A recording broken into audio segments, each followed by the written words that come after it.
ወንድሞቼ እህቶቼ፣ ወጣት በተለይ ይሄ ሰሜን ለኢየሱስ ምናምን የሚባል ነገር እንዳያሳስታችሁ። በእውነት ለመናገር ሲመጡብንማ የእውነቱን እንናገር። የእርዳታ ሃይማኖት ነው።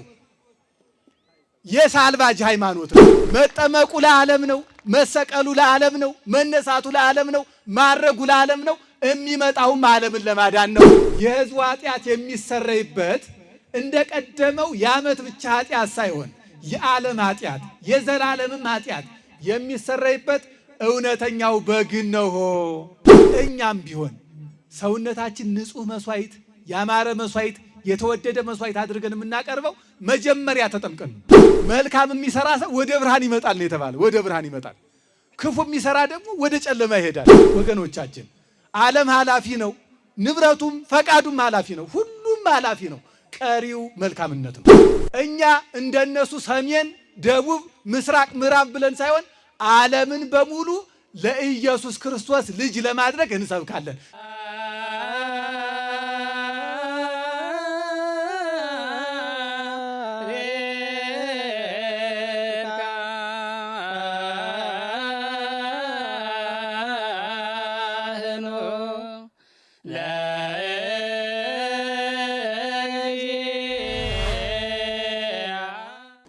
በስመ አብ ወወልድ ወመንፈስ ቅዱስ አሃዱ አምላክ አሜን።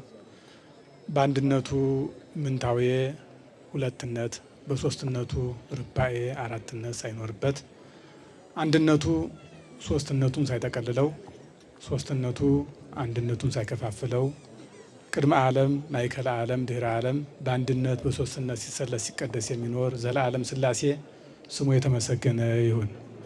እናንተም እንደሚገባችሁ ሊቃውንተ ቤተ ክርስቲያን አባቶችና እናቶች፣ ወንድሞችና እህቶች ሁላችሁም የክርስቶስ ቤተሰቦች በልዑል እግዚአብሔር ስም እንደምንሰነበታችሁ እንደምን አደራችሁ። እንኳን አብ ወልድ መንፈስ ቅዱስ በአንድ በዮርዳኖስ ባሕር ለተገለጡበት፣ ብርሃኑ በእሳት ለተከበበበት፣ ሕዝቡ በአንድነቱ ነው ላመሰገኑበት፣ ዓለም ነፃ ለወጣበት ዕለት አደረሳችሁ። ለዚህ ዕለት ያደረሰን በዚህ በተቀደሰ አደባባይ እየሰበሰበን ስሙን ጠርተን እንድናመሰግነው ምስጋናችን ሊቀበል ፈቃዱ የሆነ የአባቶቻችን አምላክ ቸሩ መድኃኔዓለም ኢየሱስ ክርስቶስ ስሙ የተመሰገነ ይሁን። እንዲሁም አምላክን በድንግልና ጸንሳ በድንግልና የወለደች ለዓለም ምሕረትን ሰላምን ያበሰረች የፍቅር እናት የምህረት አማላጅ ወላዲተ አምላክ ንጽሕተ ንጹሐን ቅድስት ድንግል ማርያም ስሟ የተመሰገነ ይሁን። እንደ እግዚአብሔር አምላካችን ቅዱስ ፈቃድ የዛሬው ዕለት ታላቅ ዕለት ነው። በእውነት ጌታችን አምላካችን መድኃኒታችን ኢየሱስ ክርስቶስ ለሰው ልጅ ካደረጋቸው ከሰራቸው ታላላቅ ክንውኖች አንዱ ነው እና ለዚህም ጌታችን አምላካችን መድኃኒታችን ኢየሱስ ክርስቶስ ባሳየን ባደረገው ተግባር መሰረት እርሱን አብነት አድርገን እርሱ እንዳደረገው እያደረግን የምናከብረው በዓል ነው እና ለዚህ ዕለት ያደረሰን የአባቶቻችን አምላክ እንዲህ በጤና ስላሰባሰበን ምስጋናችን ከፍ ያለ ነው። እንግዲህ ለምንማማርበት ርዕሰ ጉዳይ መነሻ የማደርገው ለልርኢኩ ወአነ ሰማይቱ ከመወልደ እግዚአብሔር ውእቱ፣ እኔ አይቻለሁ ምስክሩም እኔ ነኝ፣ የእግዚአብሔር ልጅ ለመሆኑ እኔ ምስክር ነኝ ብሎ ዮሐንስ መጥምቀ መለኮት የተናገረውን ቃል መነሻ አድርገን በዮሐንስ ወንጌል ምዕራፍ 1 ቁጥር 33 ጀምረን የምናገኘውን ሐሳብ መነሻ አድርገን እንማማራለን። ምስክሩ እኔ ነኝ፣ ደግሞ እኔ ምስክሩ የእግዚአብሔር አብ የባሕሪ ልጁ እንደሆነ አይቻለሁና ያንን ያየሁትን የምመሰክረው እኔ ዮሐንስ ነኝ ብሎ መጥምቀ መለኮት ቅዱስ ዮሐንስ በዮርዳኖስ የተገለጠውን ምስጢር ጌታ ሲጠመቅ ያየውን ረቂቅ ምስጢር በዚህ ዕለት ገልጧል።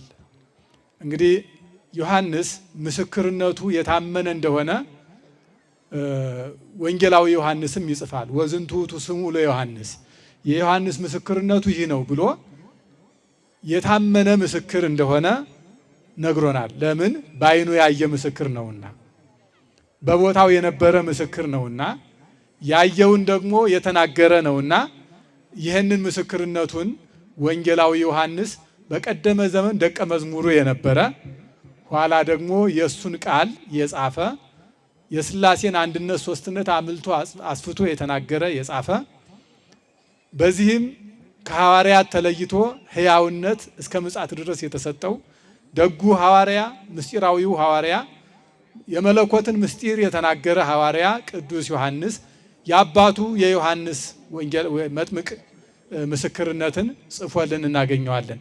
የሁለቱም አባቶቻችን በረከታቸው ይድረሰን። እንግዲህ ሊቃውንቱም ከቅዱስ ያሬድ በወረሱት ያሬዳዊ ሀብት በእውነቱ ረቂቅ የሆነውን ምስጢር በዜማ ቅድም ሲኑልን ነበር። ነአምን በአብ ወነአምን በወልድ ወነአምን በመንፈስ ቅዱስ፣ በአብ በወልድ በመንፈስ ቅዱስ እናምናለን። ከሦስቱ አካላት አንዱ ከቅድስት ድንግል ማርያም መወለዱንም እናምናለን። እኛን ወዶ ከኛ ተወለደ እያሉ በጣዕመ ዜማ ረቂቁን ምስጢር ይነግሩን ነበር። የሊቃውንቱም በረከታቸው አይለየን፣ ሊቃውንትን የማያሳጣን። በእውነቱ ይህ ሀብት የቤተ ክርስቲያናችን የሀገራችን በረከት በመሆኑ ሊቃውንቱም እንዲበዙ ያሉትም እንዲኖሩ ጸሎት ያስፈልጋል ማለት ነው እና ዮሐንስ እኔ ምስክር ነኝ አለ። ይሄ ዕለት ዮሐንስ ወንጌላዊ የጻፈው ዮሐንስ መጥምቅ የተናገረው የጌታችን የጥምቀቱን ነገር እንዲህ ይመሰክራል። ነዋ በግዑ ለእግዚአብሔር ዘያአትት ኃጢአተ ዓለም፣ የዓለምን ኃጢአት የሚያስተሰሪ ዘያሴስል ወያስተሰሪ ኃጢአተ ዓለም፣ የዓለምን ኃጢአት የሚያስወግድ የሚያስተሰሪ እውነተኛው በግ እነሆ። ዘሃሎም ቅድሜ ይመጽእ እምድሬ፣ ከኔ በፊት የነበረ ከኔ በኋላ ይመጣል፣ እርሱ ከኔ ይበልጣል። ዘኢይደልወኒ እድንን ወእፍታህ ወእጹር ፈታና አሳይኒሁ።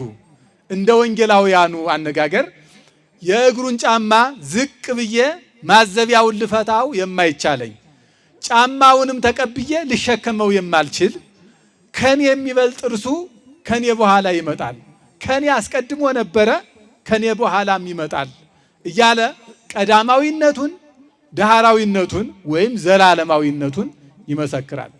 እንደ ሰውነቱ ከኔ በኋላ ይመጣል ብሎ ሊያስተምር መምጣቱን ሊጠመቅ መምጣቱን ሲያሳይ፣ እንደ አምላክነቱ ደግሞ ዘሃሎም ቅድሜ እኔ ሳልፈጠር የነበረ እኔን የፈጠረ ነው ብሎ ይመሰክርለታል።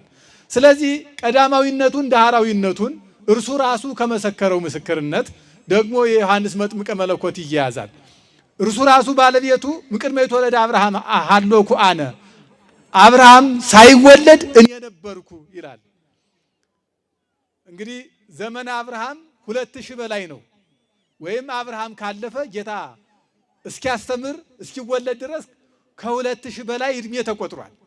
ግን ምን አለ? አብርሃም ሳይወለድ እኔ ነበርኩኝ እና በዚህ አይሁድ ሲገረሙ ሌላ ምስክር ደግሞ መሰከረ። ዮሐንስ መጥምቅ ከኔ አስቀድሞ ነበረ አለ። ሲጸነስ መንፈቅ ይቀድመዋል፣ ግን ከኔ አስቀድሞ የነበረ ነው፣ ከኔ በኋላ ይመጣል።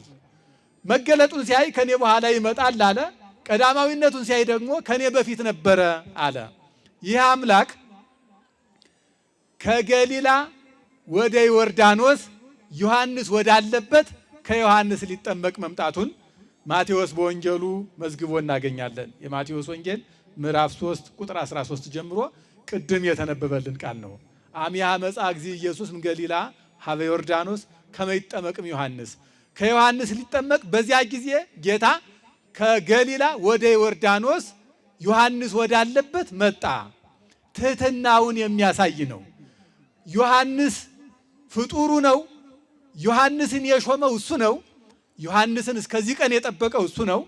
አንተ እኔ ወዳለሁበት ና ሳይል እርሱ ወዳለበት ራሱ ሄዶ እንዲያውም አጥምቀኝ ሲለው ዮሐንስ ቢደነግጥ አንድ ጊዜ ስተው ብሎ አጽናንቶ እውነትን ጽድቅን ሁሉ ልንፈጽም ይገባናል። እኔ አምላክ ስሆን ከፍጡሩ ካንተ እጅ ተጠምቄ ትሕትናዬ ሲገለጥ እንዲኖር አንተ ደግሞ ፍጡር ስትሆን ደግሞ ከቅድመ ዓለም የነበረ የፈጠረህ አምላክህን አጥምቀህ ልልላ ሲነገር እንዲኖር ፈቃዴ ነውና አንድ ጊዜ ተው። እንግዲህ ሊቃውንቱ እንደተናገሩት እሳት ወደ ገለባ ነው የሄደው። እሳት ወደ ገለባ ሲሄድ ደግሞ ማስፈራቱ የግድ ነው እና ገለባው ሊፈራ እሳቱ ሊያስፈራ ግድ ሲሆን ገለባውንም አጽንቶ እሳቱ በገለባው ተጠምቆ እኔ አሰር ትቢያ ነኝ አንተ እሳት ነህ፣ እሳት ገለባውን ያቃጥላልና ከአንተ ፊት ልቆም የማይገባኝ ነኝ ሲለው እንዲያውም ልዑል መሆኑን ልዕልናህ እንዲነገር ብሎ አጽንቶ በዚህ ዕለት ጌታችን ወደ ዮርዳኖስ ወንዝ ወርደው ሁለቱም ወደ ዮርዳኖስ ወንዝ ወርደው ዮሐንስ እጁን በላዩ ላይ ረቦ ጭኖ በዚህ ዕለት ጌታችን በዮርዳኖስ ላይ ተጠምቋል። ይህ መጠመቁ በቀደመ ዘመን በአዳም መሳሳት በዲያብሎስ መሳቲነት ወይም ሽንገላ ከተሳሳተበትና ካጣው ልጅነት ይመልሰው እንደገና ወደ ነበረበት ወደ ቀደመ ልጅነቱ ሊመልሰው ሲወድ ያደረገው አምላካዊ ተግባር ነው። በቸርነቱ ያደረገው የትሕትናውም ተግባር ነው። ስለዚህ ጌታችን አምላካችን መድኃኒታችን ኢየሱስ ክርስቶስ ወደ ዮርዳኖስ ወርዶ መጠመቁን ሲያይ ዮሐንስ እንዲህ አለ፣ ነዋ በግዑ ለእግዚአብሔር ዘየአትት ኃጢአተ ዓለም። የዓለምን ኃጢአት የሚያስተሰርይ እውነተኛው በግ ይህ ነው። ቀድሞ በነቢያት እነዝሐክሙ በማይ ወትነጽሑም ርኩስክሙ፣ በውሃ እረጫችኋለሁ ከርኩሰታችሁ ትነጻላችሁ ብሎ በሕዝቅኤል አድሮ የተናገረ አምላክ ወትጤርኡ ይላል። አረበኛው ቃል ነው። ትነጻላችሁ ማለት ነው እና በውሃ እረጫችኋለሁ ከርኩሰታችሁ ከድፈታችሁ ትነጻላችሁ ያለ አምላክ ግን ራሱ ተጠምቆ ጥምቀቱን አሳየን። ለዚህ ነው ሊቃውንቱ ነድ ለማይ ባሕር ከበቦ ማይ ሀበ ይሐውር ጸበቦ፣ ውሃውን እሳት ከበበው፣ በዚህ ጊዜ ውሃው የሚሄድበት ጠፋው። ይህንን ቃል መዝሙረኛው ዳዊት ምን ተኮንኪ ሊቁ ጠበበው ያለው እኮ ያን ነው። ምን ተኮንኪ ባሕር ዘጎየኪ፣ ምን ሆነሻል ባሕሪቱ፣ የተጨነቅሽው መሄጃው የጠፋሽ ወደ ላይ ወደ ታች የምትዩ ምን ሆነሽ ነው? ወአንተኒ ዮርዳኖስ ዘገባይ ከድሬከ፣ አንተስ ዮርዳኖስ ከእሳቱ የተነሳ የፈራኸው ለምንድን ነው? እሳትና ውሃ ሲገናኙ አሸናፊው ውሃ ነበር። ውሃ ወደ ላይ አይወጣም፣ እሳት ደግሞ ወደ ላይ ይንቦገቦጋል፣ ነበልባሉ ወደ ላይ ይሄዳል። ነገር ግን ትንሽ ውሃ ስትነካው ይጠፋል። በዚህ ቀን ግን ውሃውን እሳቱ አሸንፎ ውሃው መድረሻ ጠፋው፣ ወደፊት ወደ ኋላ አለ። ለዚያ ነው ገና ወደፊት የሚሆነው የተገለጠለት መዝሙረኛ ዳዊት ምን ሆነሻል ዮርዳኖስ፣ ውሃው ምን ሆነሃል? አንተስ ዮርዳኖስ ለምንድን ነው ወደ ኋላ የተመለስከው?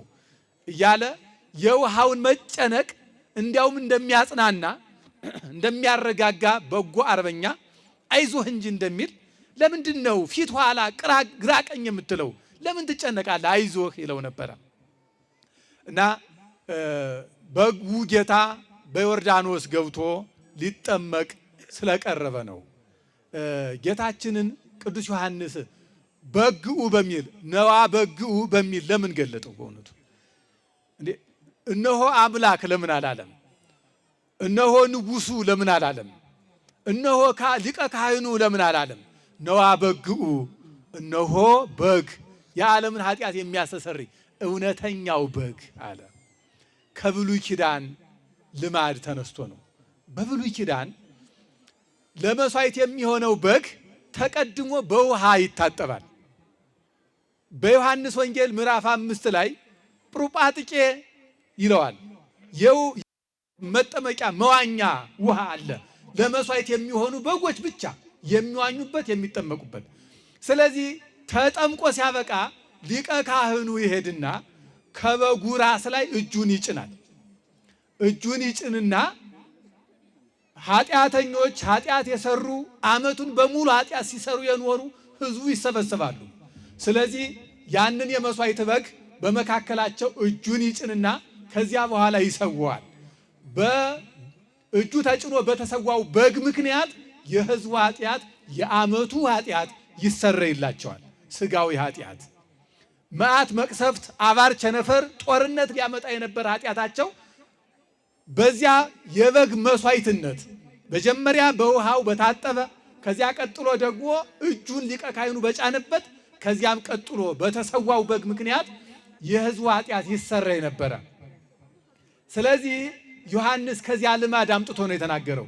የሕዝቡ ኃጢአት የሚሰረይበት እንደ ቀደመው የዓመት ብቻ ኃጢአት ሳይሆን የዓለም ኃጢአት የዘላለምም ኃጢአት የሚሰረይበት እውነተኛው በግ ነው።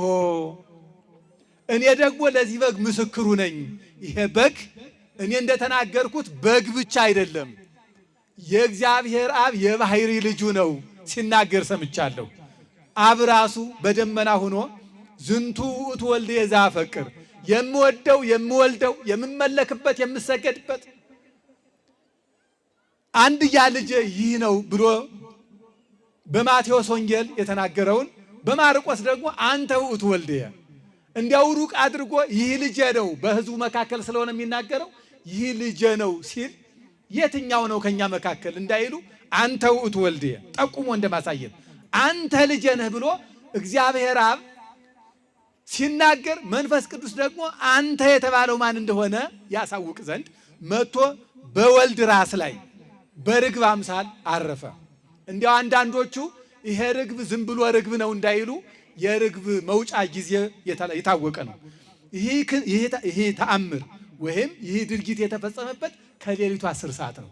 ርግብ ደግሞ በሌሊት አትወጣም፣ አትንቀሳቀስም እና እውነተኛ የባሕሪ አምላክ መንፈስ ቅዱስ በርግብ አምሳል የተገለጠ መሆኑ በዚህ ይታወቃል። ሌሎችም አሉ እና ረቡ ወርዶ ቁንጥጥ አድርጎ ራሱን ይዞ አንተ አሐዚ ዓለም ነህ እኔም አሐዚ ዓለም ነኝ።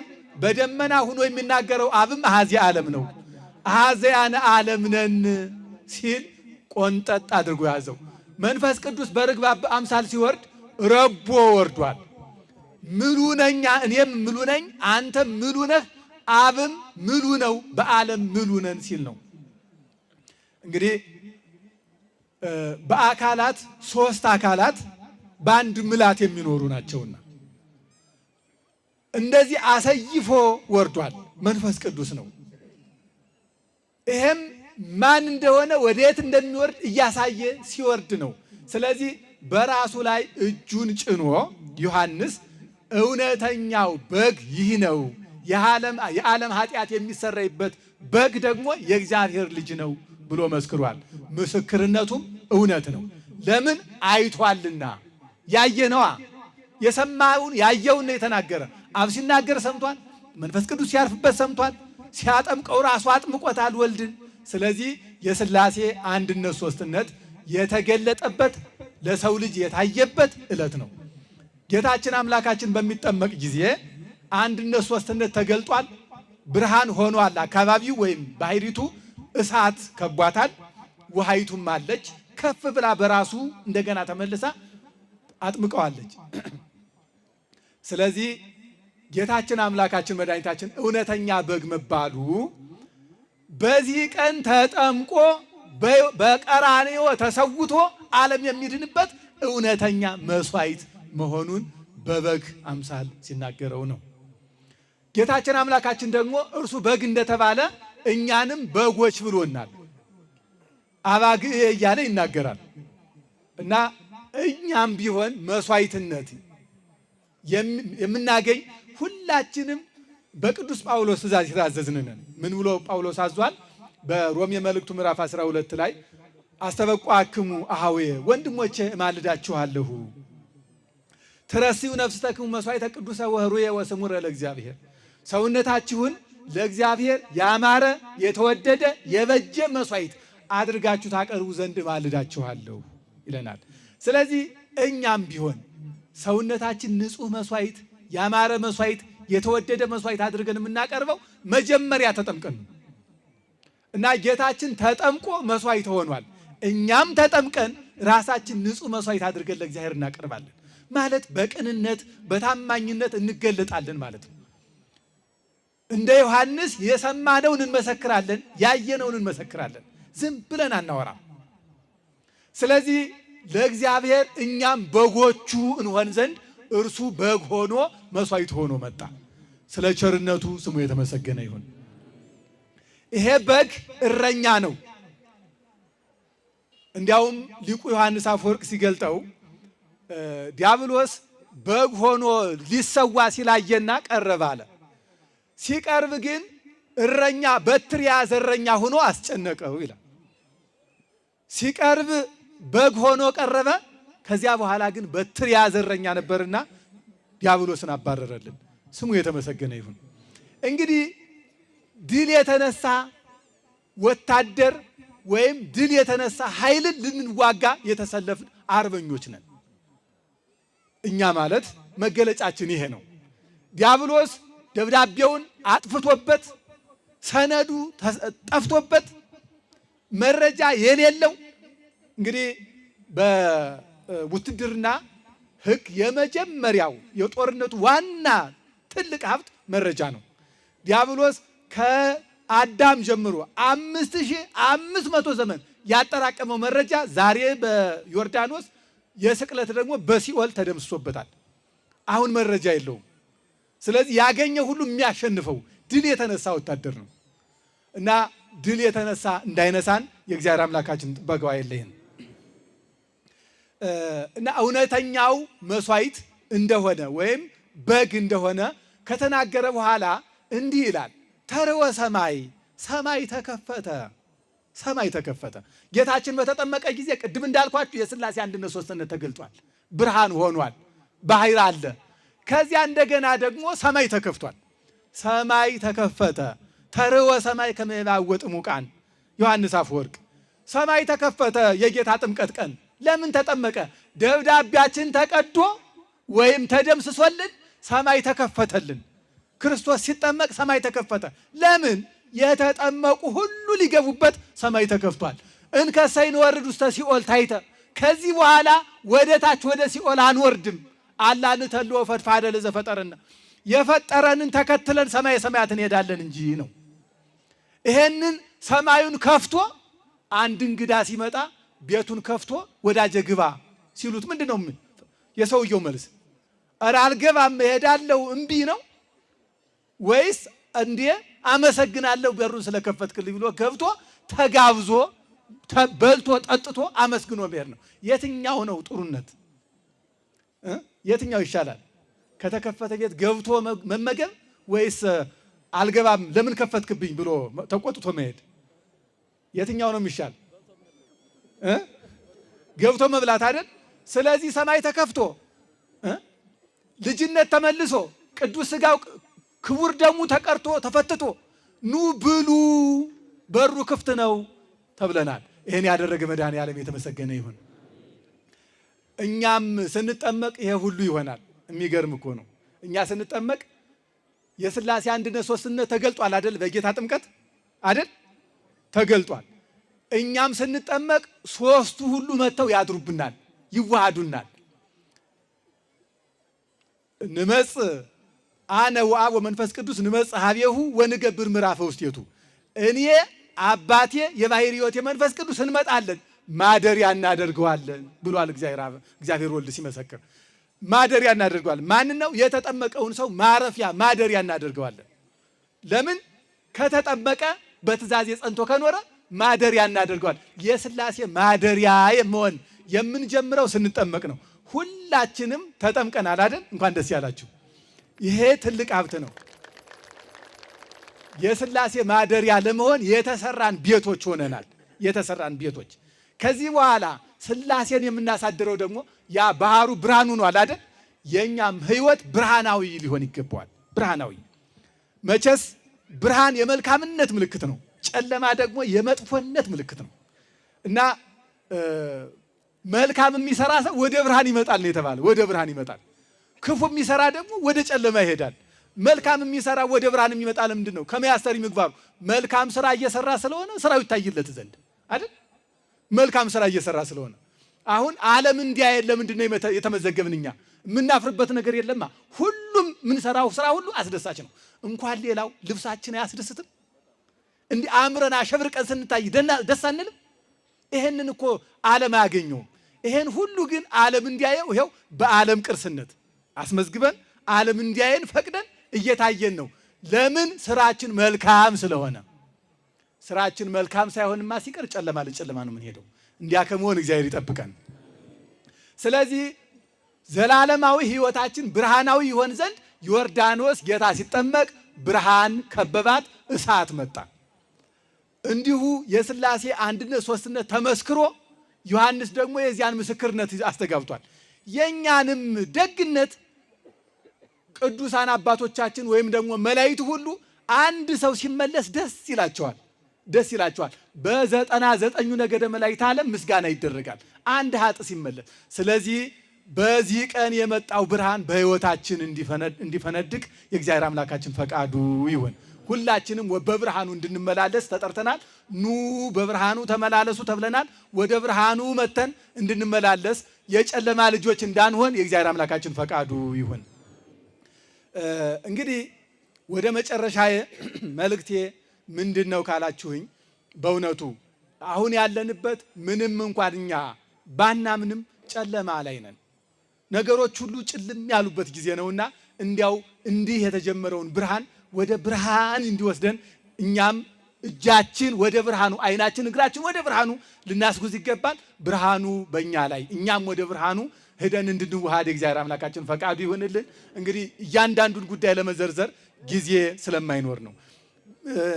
አባቶቻችን፣ እናቶቻችን፣ ወንድሞቻችን፣ እህቶቻችን ይህ ቀን የዕዳ ደብዳቤያችን ተፍቆ ቅድም እንደተነጋገርነው በረከት ያገኘንበት ነው እና ሊቃውንቱ ምስጋና ሲጀምሩ ሀበተር ወገነት ወሀበተ ነፍስ እረፍት ይክፈለነ ሀል ውስተ በዓቶሙ ለቅዱሳን ብለው ነው ሁል ጊዜ ምስጋና ሲጀምሩ። በሰዓታቱም ያለ በማሕሌቱም ያለ በዚህ ቀን ሰማይ ተከፍቷል። ሁል ጊዜ ሰማይ መከፈቱን ቤተ ክርስቲያን አገልግሎት ሲጀምሩ ይናገራሉ። ወደ ተከፈተው ገነት ወደ ተነጠፈው እረፍት እንገባ ዘንድ ከቅዱሳንም ጋር እንኖር ዘንድ የእግዚአብሔር ፈቃዱ ይሁን ብለው በጸሎት ያስባሉ እና የተከፈተውን በር እየተከተልን ወደ ክርስቶስ ሄደን ከክርስቶስ ጋር እንድንነግስ መልካም ሆነን ክርስቶስን ልንመስል ይገባል። ወገኖቻችን ዓለም ኃላፊ ነው፣ ንብረቱም ፈቃዱም ኃላፊ ነው፣ ሁሉም ኃላፊ ነው። ቀሪው መልካምነት ነው። የኛ መልካም ስራ ነው ቀሪው። ወደ ሰማይም ያገባል መልካምነታችን እንጂ ሰው ሆነን መፈጠራችን ብቻ አይደለም። ስለዚህ እቺ ቤተክርስቲያን ድንቅ ቤተክርስቲያን መሆኗን ዓለም ላይ ይገባል። ምክንያቱም በብርሃን የምትመላለስ ናት። አስቡ፣ አሁን አንዳንድ ወገኖቻችን ሰሜኑን ለኢየሱስ ደቡቡን ለክርስቶስ እያሉ መከራ ሲያበሉን ይውላሉ። እንዲህ እግዚአብሔር ያሳያችሁ፣ እናንተም እንዲያው ፍረዱ። ዓለምም ይፍረደን፣ በእውነቱ ዓለም ይፍረደን። ጥምቀትን ለማክበር ከመንበረ ንግሷ ተነስታ ወደ መጠመቂያ ወንዝ የምትወርድ ቤተክርስቲያን ክርስቶስን እስካሁን እንዲህ ስትሰብክ በሕይወቷ ስትሰብክ የኖረች አስቡ። እንግዲህ ሁልጊዜ ከቤተልሔም እስከ ቀራንዮ ስትጓዝ የምትኖር ቤተክርስቲያን ቅዳሴ በተቀደሰ ቁጥር እኮ ከቤተልሔም ተነስታ ቀራንዮ ነው የምትደርስ። ይሄ የማን ጉዞ ነው? የማን ጉዞ ነው? አታውቁትም? የማን ጉዞ ነው? በቤተልሔም ማን ተወለደ? በቀራንዮስ ማን ተሰዋ? መድኃኔዓለም። ሁልጊዜ ቅዳሴዋ እኮ ከቤተልሔም አንስታ ቀራንዮ ነው የምታደርስ እኮ። ማለት መንበሩ የቀራንዮ ምሳሌ ነው፣ ቤተልሔሙ ደግሞ ቤተልሔም ናት እና ከቤተልሔም እስከ ቢታንያ እስከ እርገቱ ድረስ እቱ በሰላም ብላ የምታውጅ ቤተክርስቲያን ክርስቶስ ሊሰበክላት እንዴ! አይገርምም? አያስቅም? ክርስቶስን ሊሰብኩ መምጣት እኛ እንደነሱ ሰሜን፣ ደቡብ፣ ምስራቅ፣ ምዕራብ ብለን ሳይሆን ዓለምን በሙሉ ለኢየሱስ ክርስቶስ ልጅ ለማድረግ እንሰብካለን። ንነሰ ንሰብክ ክርስቶስ አዘ ተሰቅለ። እኛስ የተሰቀለውን ክርስቶስን እንሰብካለን። አንድ ቀን በሰሜን ሌላ ቀን በደቡብ እያልን አይደል? ዓለምን በሙሉ እንሰብካለን። ይሄው አንድ ቀን የጥምቀትን ዓለምን ሰብከነዋል፣ በዩኔስኮ ተመዝግበን። አይገርምም? አሁን ዛሬ እኮ ይሄው ጌታችን ከገሊላ ተነስቶ ወደ ማን ሄደ? ወደ ማን ሄደ? እኛ ታዲያ ከዚያ ከደብረ ታቦር ኢየሱስ ከዙፋኑ ተነስቶ እንግዲህ እዛ ተራራ ተነስቶ ወደ አጅባር ባህር ለምን መጣ? ለምን መጣ? ክርስቶስ ነዋ የተጠመቀውን ጥምቀቱን በተግባር ዕለት ብርሃን አብርተን ስንዞር እንዴ! የሚገርም እኮ ነው። እያንዳንዱን የክርስቶስን ስራ በተግባር የምትገልጥ ብቸኛዋ ቤተክርስቲያን ብትኖር የኦርቶዶክስ ተዋሕዶ ሃይማኖት ናትና ይችን ቤተክርስቲያን እንኳን የሚያስተምራት እንዲያው የሚማርላት እንኳን አቅም ያለው የለም። በእውነቱ ሀብቷን ለማወቅ እንኳን ይቸገራሉ። ስለዚህ ወንድሞቼ፣ እህቶቼ፣ ወጣት በተለይ ይሄ ሰሜን ለኢየሱስ ምናምን የሚባል ነገር እንዳያሳስታችሁ። በእውነት ለመናገር ሲመጡብንማ የእውነቱን እንናገር። የእርዳታ ሃይማኖት ነው፣ የሳልቫጅ ሃይማኖት ነው እንጂ እውነተኛዋ ሃይማኖት ኦርቶዶክስ ተዋሕዶ ሃይማኖት ናት። ሃይማኖት ስንት ናት? ስንት ናት? አንዲት ከሆነች ደግሞ በአንድ ስም 40 ሺህ የሆነ ኦርቶዶክስ ተዋሕዶ እምነት የለም፣ ፕሮቴስታንት ነው። ስለዚህ ሰሜን ለኢየሱስ ደቡብ ለክርስቶስ የሚባል ነገር የለም። ሁሉም የክርስቶስ ነው። እግዚአብሔር አምላካችን ስሙ የተመሰገነ ይሁን። ዓለም በሙሉ የክርስቶስ ነው። መጠመቁ ለዓለም ነው። መሰቀሉ ለዓለም ነው። መነሳቱ ለዓለም ነው። ማረጉ ለዓለም ነው። የሚመጣውም ዓለምን ለማዳን ነው። በቸርነቱ በቀኙ ሊያቆመን ይምጣ። ወስብሐት ለእግዚአብሔር።